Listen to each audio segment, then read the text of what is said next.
Boa noite, gente bonita, tudo bem com vocês? Então, hoje a gente vai ler o capítulo 4 do Boa Nova, pelo Espírito Humberto de Campos, psicografia do nosso querido Chico, né? Gente, eu tô muito cansada, mas tá tudo bem. Eu não fiz nem ontem, nem anteontem, porque eu cheguei tarde do Centro Espírita, aí não deu pra fazer a leitura, que eu cheguei bem cansada. E hoje vamos começar, eu vou fazer primeiro a leitura, aí depois a gente vai comentar.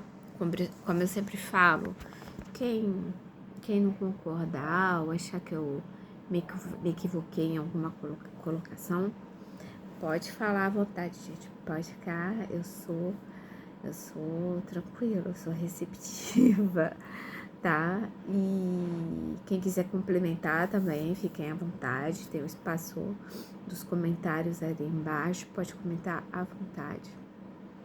E outra coisa, ativa o sininho, divulguem, compartilhem os vídeos que vocês gostaram, que eu sei que nem tudo a gente gosta, né? Às vezes eu viajo um pouquinho na maionese, mas tá tudo bem. É assim mesmo, né? Aí, desculpa, gente, eu tô um pouquinho congestionada, que eu tô com uma crise de alergia braba. Que ontem teve... alguém colocou fogo no mato e assim ficou cheio de fumaça lá. E fiquei inalando aquela fumaça tarde quase toda a noite, até mais das 8 da noite.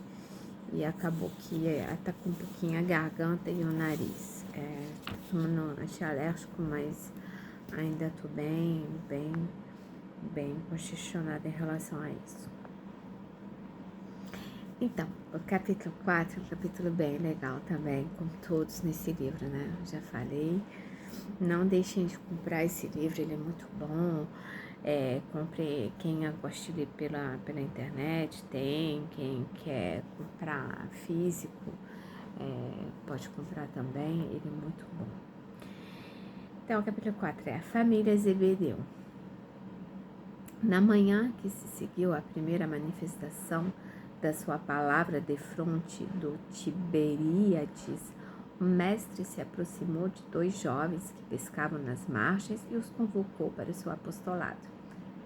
Filhos de Zebedeu, disse bondoso. Filhos de Zebedeu, disse bondoso.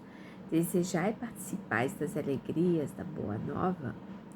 Tiago e João, que já conheciam as pregações do Batista e que o tinham ouvido na véspera, tomados de emoção, se lançaram para ele, transbordantes de alegria. Mestre, mestre! Exclamavam felizes, como se fossem irmãos bem-amados que se encontrassem depois de longa ausência. Tocados pela força do amor que se irradiava do Cristo, fonte inspiradora das mais profundas dedicações, falaram largamente da aventura de sua união perene no futuro, das esperanças com que deveriam avançar para o porvir, proclamando as belezas do esforço pelo evangelho do reino. Os 2 rapazes, galileus, eram de temperamento apaixonado, profundamente generosos, tinham carinhosas e simples, ardentes e sinceras as almas. Eram pessoas maravilhosas, né? João tomou das mãos do Senhor e beijava-as afetuosamente, enquanto Jesus lhe acariciava os anéis macios dos cabelos.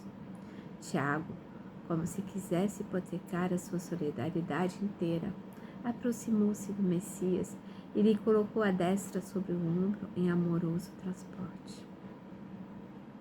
Os 2 novos apóstolos, entretanto, eram ainda muito jovens e, em regressando à casa com o espírito arrebatado por imensa alegria, relataram à sua mãe o que se passara. Salomé, a esposa de Zebedeu, apesar de bondosa e sensível, recebeu a notícia com um certo cuidado. Também ela ouvira o profeta de Nazaré nas suas gloriosas afirmativas da véspera. Pois se então a ponderar consigo mesma, não estaria próximo aquele reino prometido por Jesus? Quem sabe se o filho de Maria não falava da cidade em nome de algum príncipe? O Cristo deveria ser o intérprete de algum desconhecido ilustre que recrutava adeptos entre os homens trabalhadores e mais fortes, a quem seriam confiados os postos mais altos dentro da nova fundação. Seus filhos queridos bem os mereciam. Precisava agir enquanto era tempo. O povo, de há muito, falava em revolução contra os romanos e com os comentadores mais indiscretos até anteviam a queda próxima de Antipas. O novo reinado estava próximo e, alucinada pelos sonhos materiais, Salomé procurou o Messias no círculo dos seus primeiros discípulos.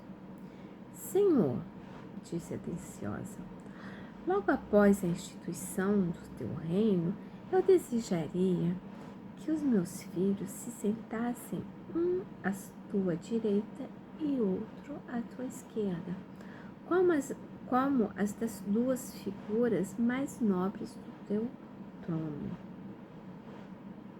Jesus sorriu e o temperou com um gesto bondoso. Antes de tudo, é preciso saber se eles quererão beber do meu cálice. Peraí, gente, só um minutinho, deixa eu diminuir aqui o ar-condicionado. Antes de tudo, é preciso saber se eles quererão beber do meu cálice. Jesus é esperto, né, gente? A progenitora dos dois jovens embaraçou-se. Além disso, o grupo que rodeava o Messias a observava com indiscrição e manifesta curiosidade.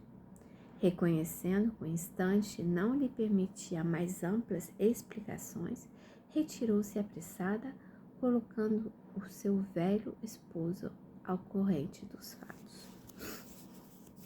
Ao entardecer, cessado o labor do dia, Zebedeu, acompanhado dos dois filhos, procurou o mestre em casa de Simão. Jesus lhes recebia a visita com extremo carinho, enquanto o velho Galileu expunha as suas razões, humilde e respeitoso. Zebedeu, respondeu-lhe Jesus, tu que conheces a lei e lhe guardas os preceitos no coração, sabes de algum profeta de Deus que, no seu tempo, fosse amado pelos homens do mundo? Não, Senhor. Que fizeram de Moisés, de Jeremias, de Jonas? Todos os emissários da verdade divina foram maltratados e trucidados ou banidos do berço em que nasceram. Na terra, o preço do amor e da verdade tem sido o martírio e a morte. O pai de Tiago e de João ouvia-o humildemente e repetia, sim, Senhor. E Jesus, como se aproveitasse do momento para esclarecer todos os pontos em dúvidas, continuou. O reino de Deus tem de ser fundado no coração das criaturas.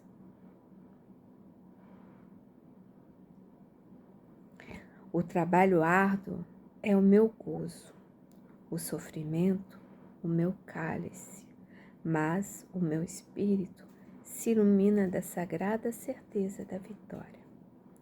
Então, Senhor, exclamou Zebedeu respeitoso, o vosso reino é o da paz e da resignação que os crentes de Elias esperavam?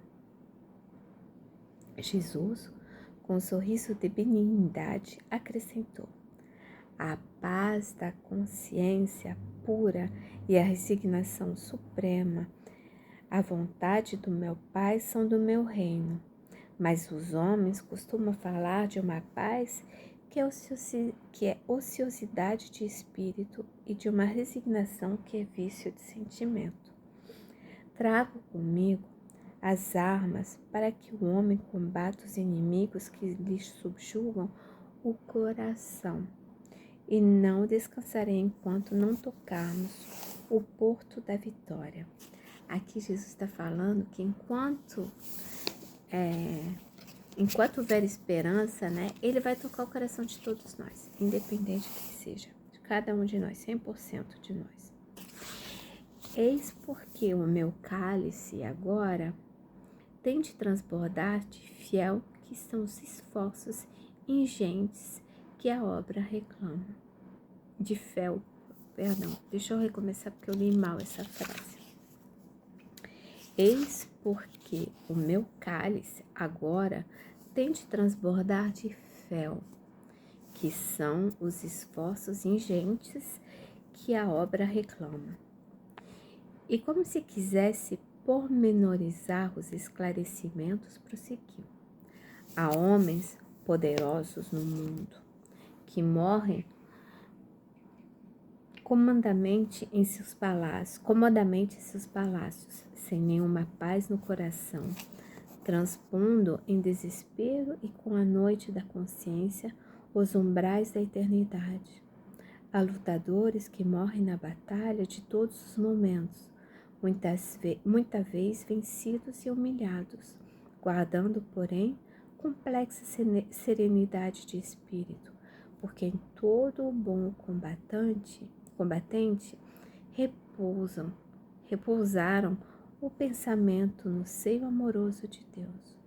Outros há que aplaudem o mal numa falsa atitude de tolerância para lhe sofrer amanhã os efeitos destruidores. Os verdadeiros discípulos das verdades do céu, esses não aprovam o erro, nem exterminam os que o sustentam.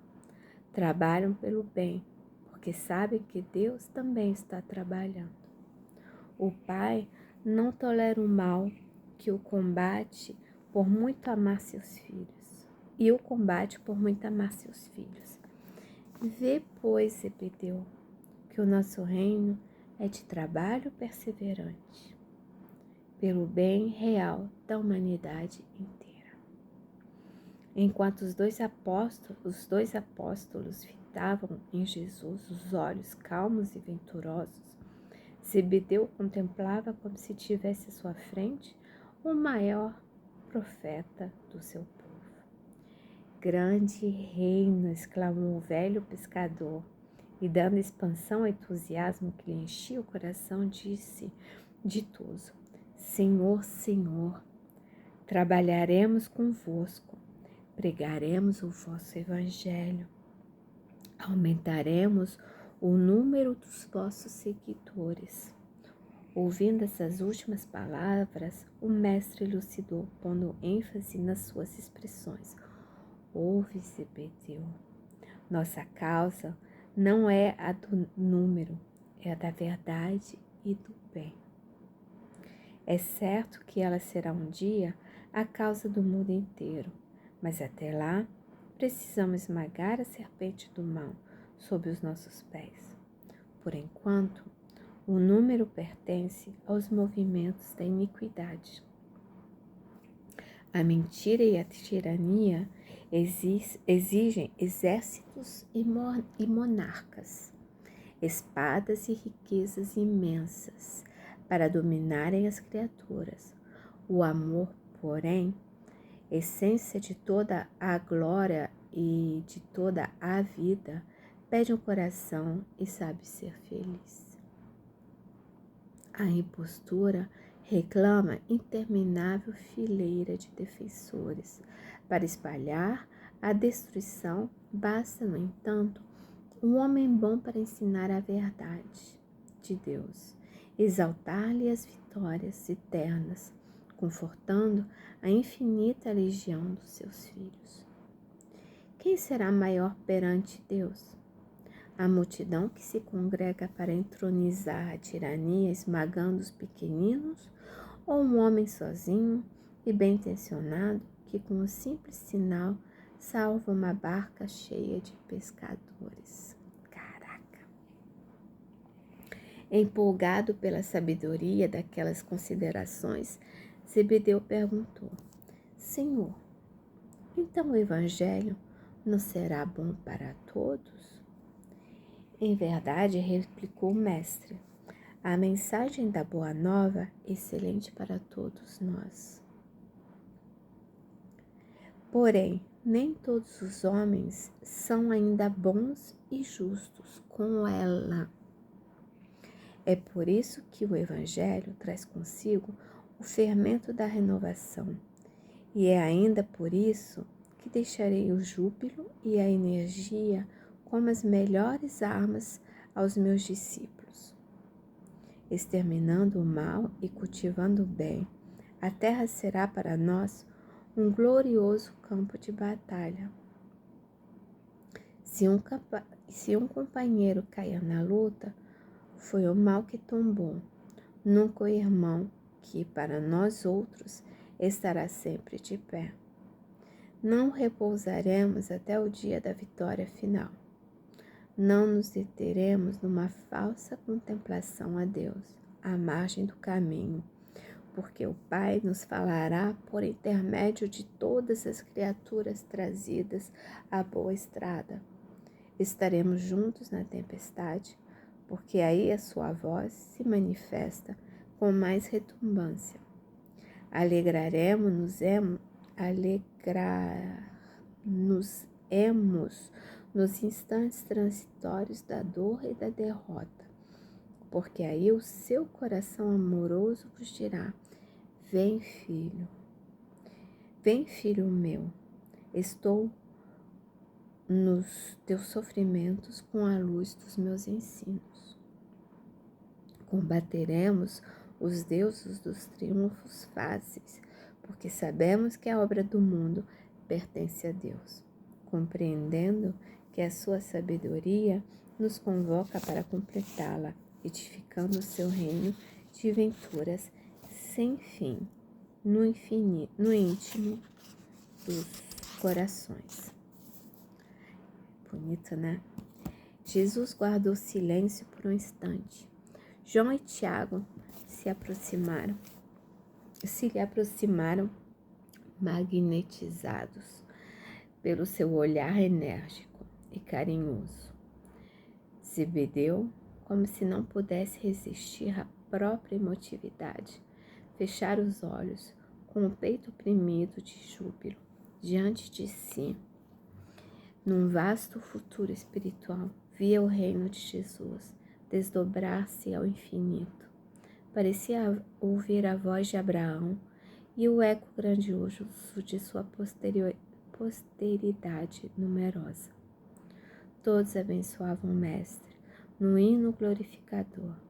Até ali, seu velho coração conhecera a lei rígida e temera Jeová com sua voz de trovão sobre as sarças de fogo. Sarças quer dizer manta densa, matagal.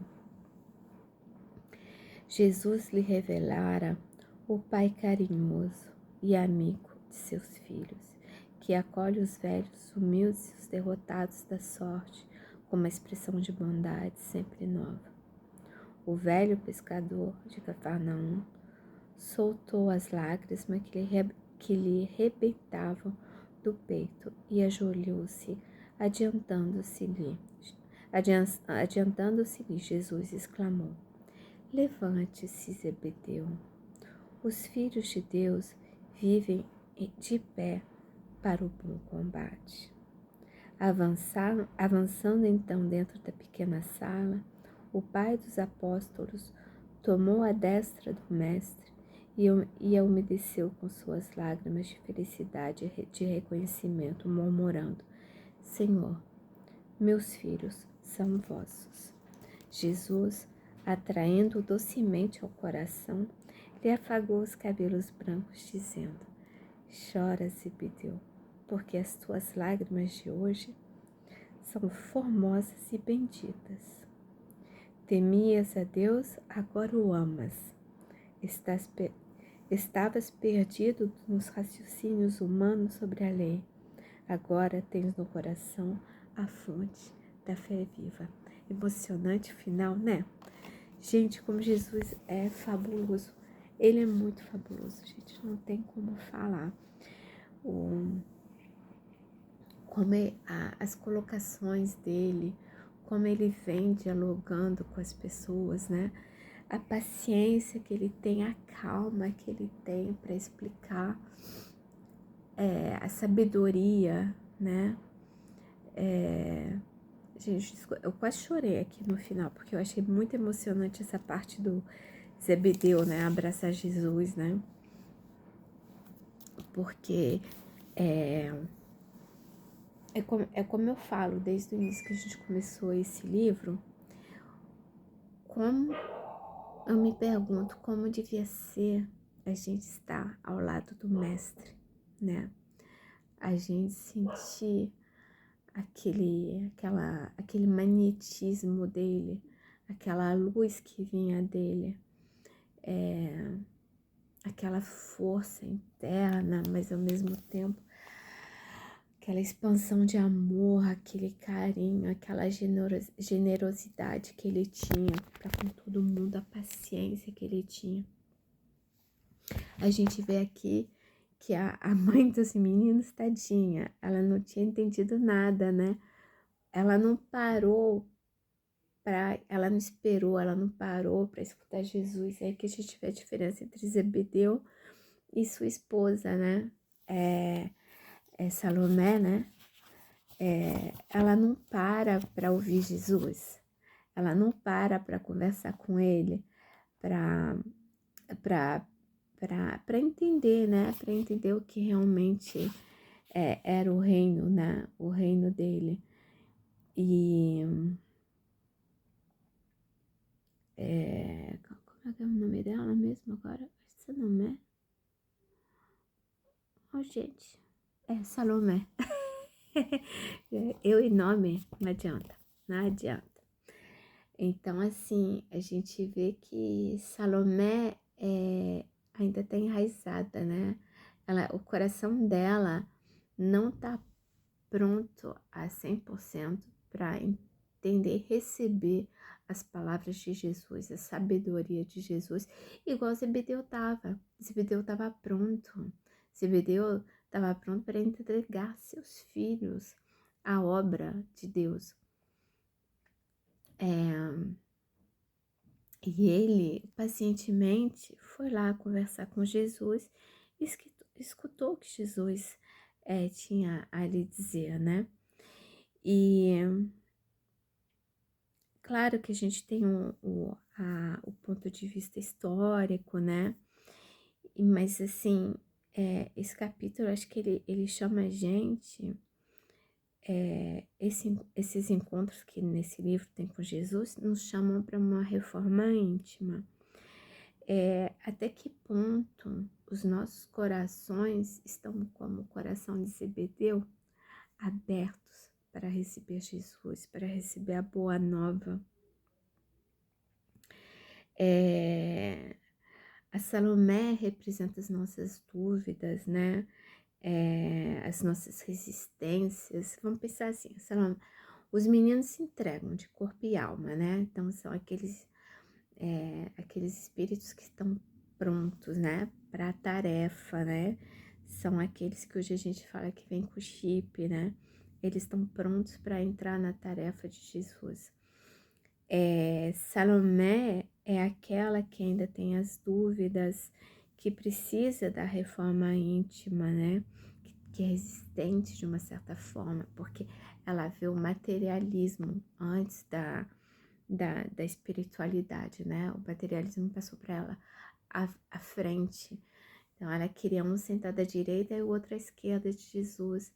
Mas é porque ela não entendeu não por maldade ou algo assim, creio eu. Ela não entendeu porque primeiro ela queria o bem dos filhos dela e ela não estava ainda pronta. né, para ouvir isso, porque ela ainda era muito materialista. Materialista não é financeiramente, mas materialista no que ela era apegada ao mundo material, né? É, então, isso, nós internamente somos assim também. Quantas vezes a gente ainda, no coração, a gente é mais materialista do que espiritualizado, que a gente deixa mais espaço para determinadas coisas do que para Jesus. Quantas vezes a gente deixa de seguir os passos do mestre em determinadas situações e para seguir um passo, um caminho mais materialista. Quantas vezes nós não nos equivocamos, né? Mas Jesus é paciente. Ele é paciente conosco como ele foi paciente com Zebedeu. Ele sabe que nós somos crianças em aprendizado, nós somos bebês ainda para ele. Então, nós precisamos ainda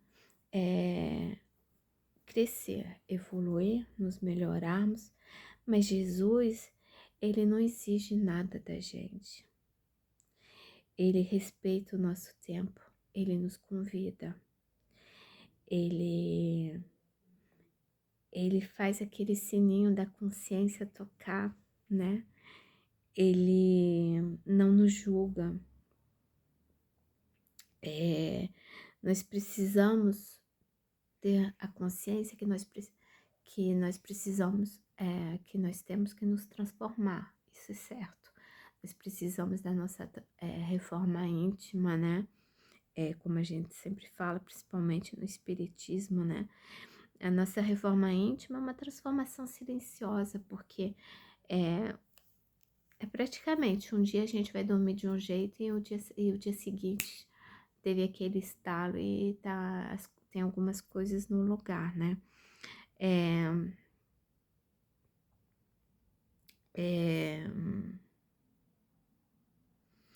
Então, assim, eu queria ressaltar que todos os capítulos do livro Boa Nova não são só capítulos históricos de acontecimentos, né? São capítulos que são simbólicos, que nos convidam à reflexão, né? Cada personagem que se apresenta na frente de Jesus, teve Simão Pedro, teve Mateus, agora os meninos, Zebedeu, gente, ele foi maravilhoso. O fechamento do capítulo, né, desse diálogo, desse abraço de Zebedeu em Jesus, é tudo de bom. E Jesus sabe que cada um de nós tem seu tempo certo. Jesus sabe que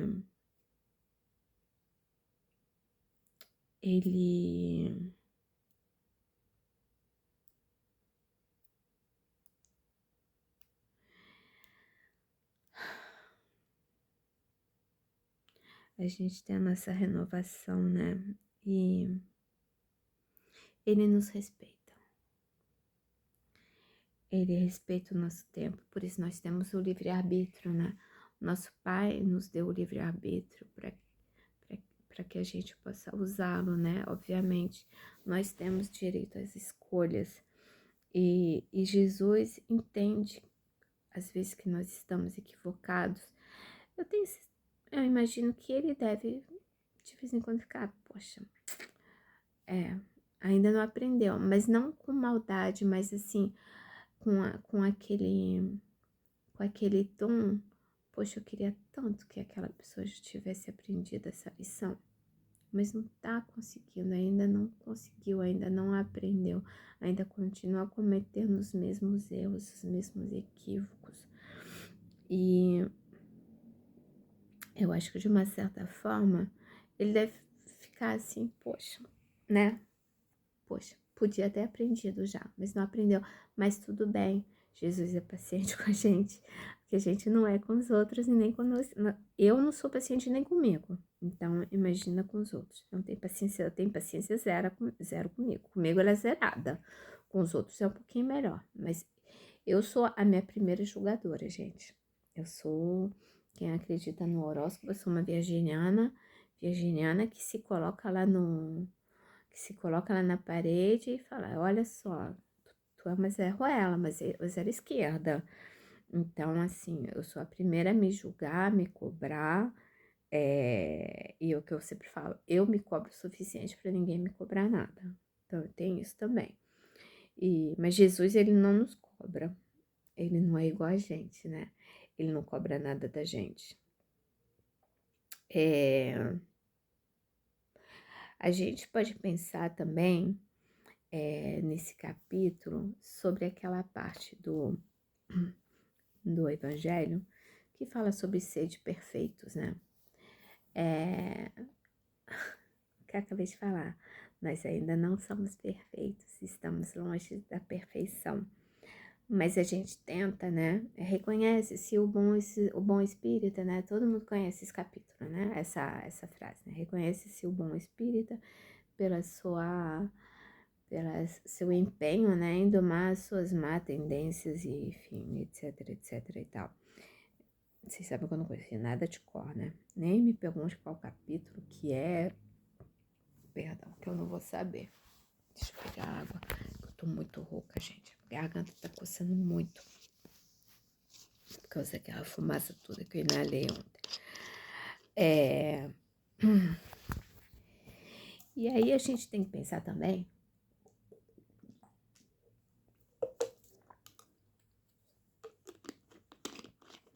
que o nosso coração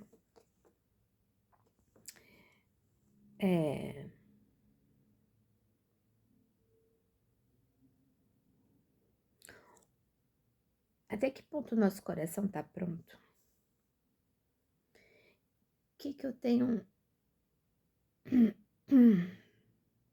oferecido para a mensagem de Jesus? O que eu tenho feito para espalhar a boa nova, o evangelho, para fazer parte desse reino de Deus, o qual ele nos convida? O que eu tenho feito? Olha o que eu falei para vocês, não é o que eu tenho pensado, é o que eu tenho feito. Porque o importante pra gente não é o que a gente pensa, não é o que a gente fala, é o que a gente faz, né?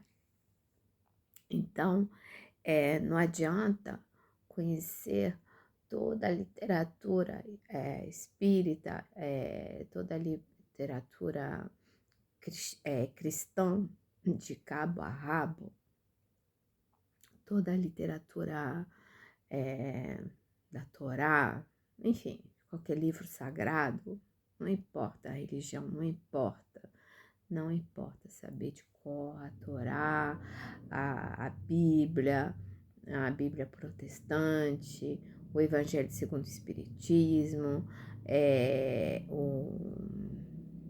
como é que chama? Alcorão, não adianta nada. Não adianta nada saber o que está escrito ali.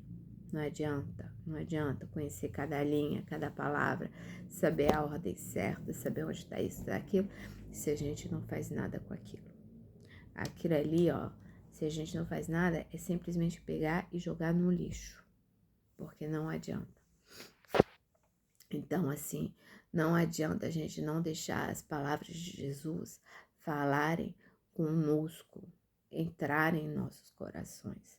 Eu acho que é por isso que eu me emocionei tanto na parte final desse capítulo, porque a gente vê como Zebedeu entendeu Jesus, ele entendeu que era o reino, né, que Jesus estava criando, que essa maravilha do evangelho que ele trouxe para nós, é a maravilha do Consolador que ele trouxe para nós através de Kardec, dos espíritos elevados. Bom, disse que o Espírito da Verdade que está no Evangelho seria ele. Então, assim, que maravilha de nós termos Maria de Nazaré como co-governadora junto com Jesus do nosso planeta. Então, assim, todas essas maravilhas que Jesus tem nos dado a oportunidade de ajudar o próximo, não importa fazendo o quê, às vezes simplesmente um sorriso, a oportunidade de botar em prática tudo aquilo que a gente aprende, de aprender a não responder, de aprender a não ser maldoso, né? Então, assim, como eu já falei aqui várias vezes, eu tenho muitos defeitos ainda que eu ainda eu preciso urgentemente consertar. Porque eu sinto que de uma certa forma estão me fazendo mal. Eu tento, de uma maneira ou de outra, ser uma pessoa melhor todo dia, eu tento. Mas tem coisas que me incomodam em mim, porque eu percebo que ainda tem certas coisas que eu não tolero. Eu tenho muita coisa que eu já trago desde pequena que não existe na minha vida. Minha vida, por exemplo, não existe preconceito com determinadas coisas. Eu nunca tive preconceito de raça, nem desde criança, nunca tive nenhum preconceito de raça, nenhum preconceito de orientação sexual, né? Nunca tive. Eu sempre tive uma mente aberta para muitas coisas, mas tem outras coisas que eu tenho grandes dificuldades em lidar. Eu já comentei aqui que, por exemplo, tem um moço que fica ali vendendo bala. Ele não é morador de rua, não. Ele só fica ali vendendo bala. Mas ele me irrita muito. Ele me irrita. Já tem moradores de rua com os quais eu converso. Então, assim, eu ainda não passei a 100% por cima do meu preconceito em relação a essas pessoas. Então, assim, porque, não sei, eu tenho muita essa coisa da atração, vamos dizer assim, né? Então, tem pessoas pelas quais eu tenho uma atração em querer ajudar e outras não. E as pessoas estão na mesma condição. Eu tô errada. Eu tenho muita dificuldade em lidar com pessoas que fazem julgamentos, né? Pessoas que subestimam as outras. Eu tenho dificuldade em lidar com essas pessoas que se acham superiores aos outros. É uma coisa que pra mim não bate, porque eu nunca me achei melhor do que ninguém. Então, eu tenho dificuldade em lidar com isso. Eu não sei o motivo, eu não sei. Que pode ser qualquer pessoa, não importa, onde, como, mas eu sei que isso é uma coisa que eu preciso trabalhar, que essa coisa, eu sei que hoje em dia já não me deixo mais envenenar por esse tipo de situação, mas me incomoda profundamente, porque eu não acho certo prejulgar ou julgar as pessoas. Mas não é porque eu não acho certo que eu tenho o direito de me sentir incomodada com isso. Cada um é cada um. Eu me sinto incomodada com pessoas preconceituosas. Eu me sinto altamente incomodada. Quando eu vejo uma pessoa falando, eu não gosto de tal tipo de coisa, sei lá, eu não gosto de asiático. Isso me incomoda. Me incomoda profundamente, porque eu fico assim, gente, qual o problema, né? Qual o problema da pessoa ser asiática? Qual o problema da pessoa gostar de doce de leite e a outra gostar de chocolate? Qual o problema? Não me diz respeito. Tá fazendo alguma coisa em relação a mim? Isso tá me incomodando? Tá me prejudicando em alguma coisa? Isso muda alguma coisa na minha vida? Não muda. Então, não me incomoda. Do mesmo jeito que, mas já eu acho que pessoas que tendem, por exemplo, a rebaixar o outro, né, a se sentir superior, indiretamente me afetam, mesmo que não seja comigo. Mas aí eu já penso, não, mas se faz isso com X, Y, Z, deve fazer comigo também. Isso me incomoda profundamente, porque eu não acho certo. Eu não acho certo. É uma coisa que eu trago também lá desde a minha infância, é esse sentimento de justiça.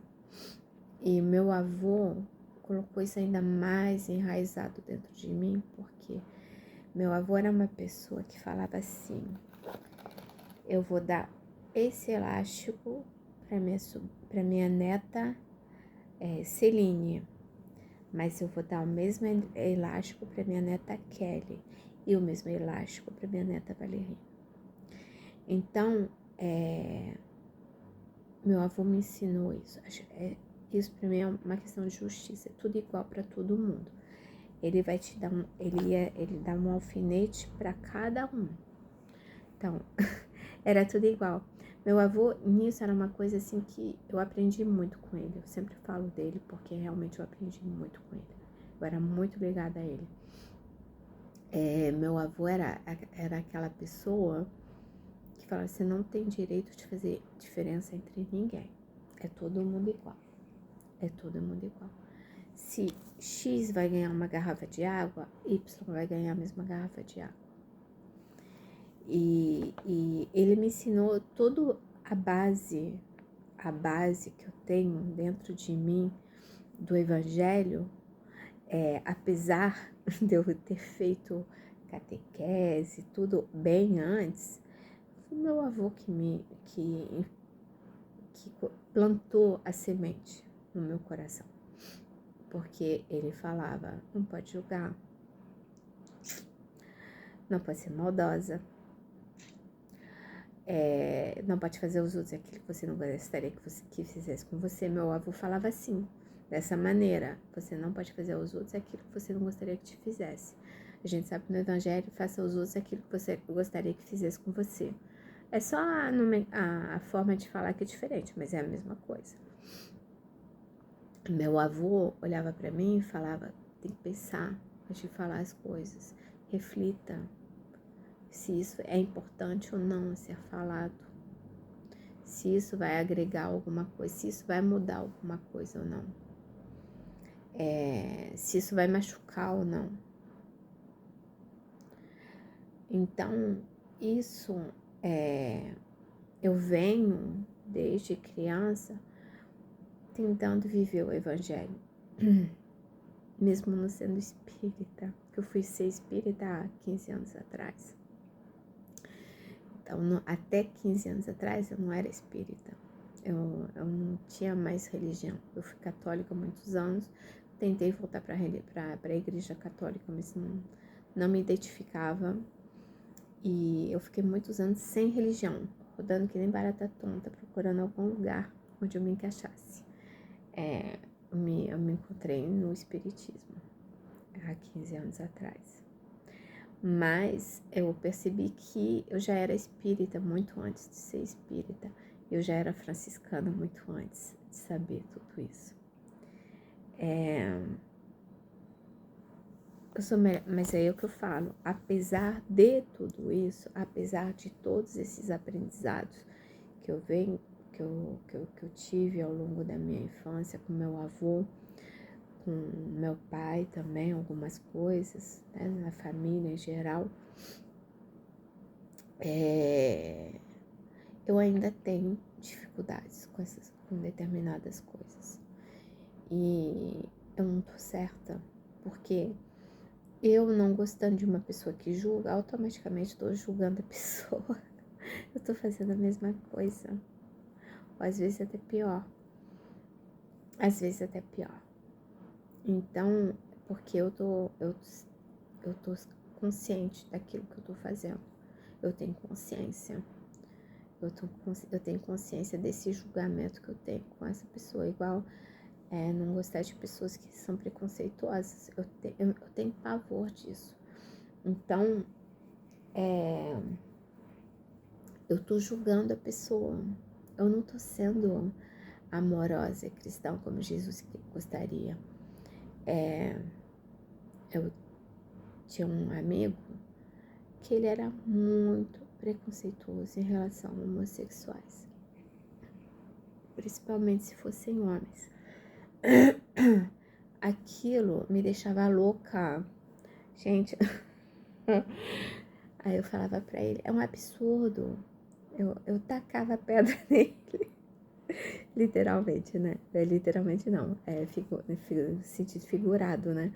Mas com as palavras, eu falava, gente, você não pode ser assim, você não tem esse direito. Você não tem esse direito de julgar a pessoa porque ela é assim. Tá mexendo com você? Isso faz alguma diferença na tua vida que a pessoa seja homossexual? Não faz. Não faz diferença nenhuma na minha vida. Nenhuma. E eu ficava louca quando ele falava essas coisas. Eu fico louca quando eu escuto alguém falar de uma pessoa preta com maneira preconceituosa. Eu fico louca. Eu falo, mas gente, porque as pessoas, tem muita gente que não me entende em relação a isso, porque eu não percebo. Eu tô falando de uma pessoa, eu não vejo a cor da pessoa, eu vejo a alma da pessoa, eu vejo o coração da pessoa, a bondade da pessoa. É a mesma coisa quando eu tô conversando com um homossexual. Eu vejo o coração da pessoa, que ela tem dentro dela. É aquilo que ela me oferece. Que ela oferece aos outros, aquilo que ela passa, é aquela energia que a pessoa tem. A gente sente se a pessoa é bondosa ou não, independente de raça, cor, de religião, de orientação sexual, disso, daquilo. Não tem nada a ver, tem a ver com o caráter da pessoa.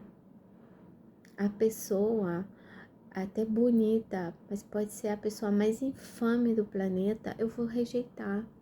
Eu tinha um conhecido, quando eu era adolescente, mulherada tudo caía em cima dele. Que o cara bonito, não sei o que, o cara era lindo. Realmente, muito bonito, muito bonito. Muito rico, muito bonito e muito rico. O menino tinha tudo, né? Mas ele era uma pessoa péssima. Péssima. Ele chegava perto de mim, eu chegava a me arrepiar. Eu era adolescente, ele vinha falar comigo, eu falava, não quero falar com você não, quero não. E isso durou a vida toda que eu tive lá. Às vezes ele chegava perto de mim, a gente estava em alguma boate, eu já tava quase 30 anos na cara. Ele vinha para conversar comigo, ele sempre insistia para conversar comigo. Ele chegava perto de mim, eu falava, não tem nada pra falar com você. Aí ele falava, mas você sabe quem eu sou? Eu falava, mas não interessa, eu não quero falar com você. Ele sempre insistia, ele sempre foi super insistente em querer falar comigo. Eu acho que eu era uma das únicas que não conversava com ele. Eu não suportava estar perto dele, eu não me sentia à vontade. Então, isso não é porque ele é... E assim, todo mundo poderia falar, o cara é bonito, rico não, milionário, bonito, milionário e inteligente, porque ele era uma pessoa inteligente, mas ele era uma pessoa infame, ele era uma pessoa horrorosa por dentro. Então, assim, eu não gostava dele. Já eu tinha uma amiga que contava moedinha no final do mês, porque a gente não tem segregação social na Europa, não existe isso, né? Contava as moedinhas no final do mês, era uma das pessoas que eu mais amava no planeta. Então, assim, eu tive uma amiga no colégio que era marroquina, passou muitas dificuldades em relação à religião lá da família dela, ela fugiu de casa, acabou casando com um belga, enfim. Foi uma das pessoas que eu mais amava, e ela era muçulmana. E ela era gordinha, fofinha, assim. E eu amo, até hoje é uma pessoa que mora no meu coração. Até hoje eu penso nela. E eu fiquei muito feliz de saber que ela fugiu de casa e que ela conseguiu fugir dos maus tratos do pai. Então, assim, não tem nada a ver com cor. Quando eu gosto de alguém, não tem nada a ver com o que a pessoa pode me oferecer. Não tem nada a ver com o status social da pessoa. Não tem nada a ver com cor. Não tem nada a ver com sexualidade. Não tem nada a ver com nada. Não tem nada a ver com religião. Tem a ver com energia. Isso eu sei que eu superei. Isso eu sei. O resto ainda não. Nisso eu consigo aplicar o evangelho, né? Eu tô aplicando o evangelho porque eu tô amando ao meu próximo, eu tô amando a ele, às vezes até mais do que a mim mesma, né? É porque tem pessoas que realmente têm um lugar muito especial no meu coração. Tem muitas amigas que eu tenho hoje em dia aqui no Brasil que têm um lugar muito especial no meu coração. Que são pessoas que eu amo muito como se fossem minhas irmãs. É um amor muito profundo e livre de julgamentos. Elas podem fazer qualquer coisa. Não vou falar nome, tem uma que é uma palhaça. Eu adoro aquela criatura maluca. Se falar maluca, todo mundo sabe quem é. Aquela maluca, eu adoro aquela maluca. Ela é doidinha de pedra.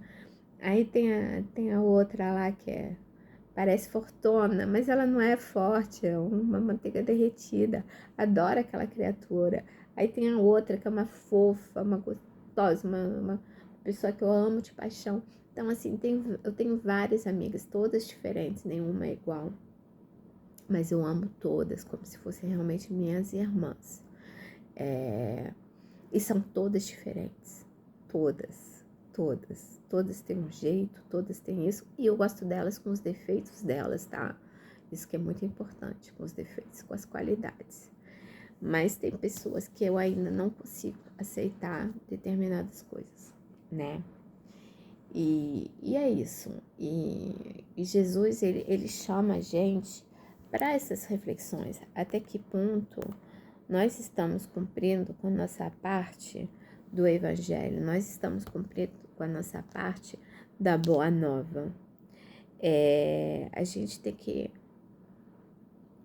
pegar esse capítulo e aceitar o convite de Jesus. O convite que ele fez. A gente tem que aceitar do mesmo jeito puro que Zebedeu aceitou. Zebedeu conhecia todos os ensinamentos lá do templo, mas ele aceitou as palavras de Jesus como sendo certas. Até que ponto nós aceitamos as palavras de Jesus como certas?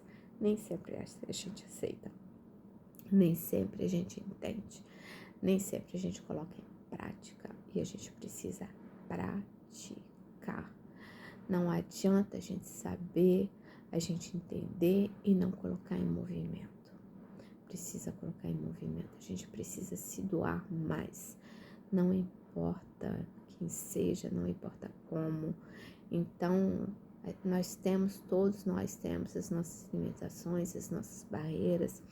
Nós precisamos trabalharmos essas barreiras, essas limitações, para podermos passar o capítulo adiante das nossas encarnações.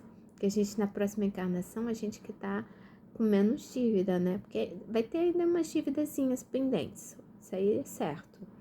Mas a gente quer chegar com saldo devedor um pouquinho melhor, né? Um pouquinho mais de crédito na praça, né?